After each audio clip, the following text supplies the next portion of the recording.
O libiano continua roncando. Sério. Sério mesmo.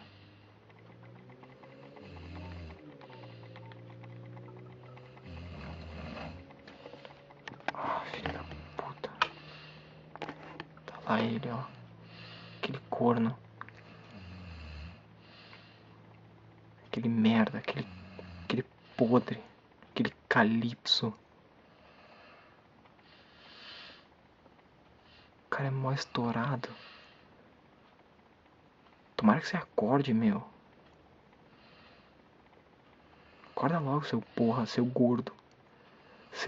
Seu pançudo, seu tetudo. Seu jogador de tíbia.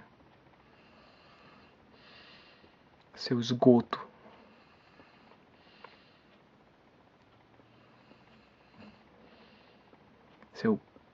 Seu imundo.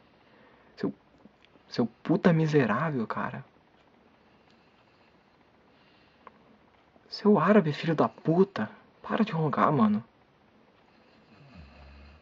Olha isso, cara. O cara só ronca. Vai se fuder, meu. Puta que pariu.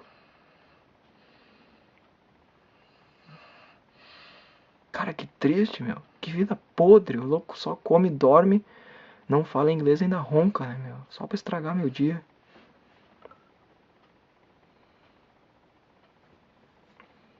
Agora parou, né, o trouxa. Seu otário.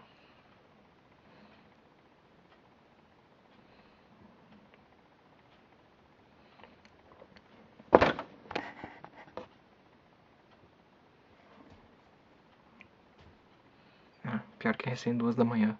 Se fosse mais tarde, eu ia ficar muito bravo, o libiano. Porque ele não me deixa dormir.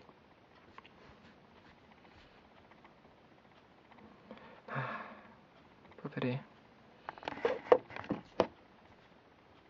Acho que ele parou. É, ele parou. Mas por quanto tempo?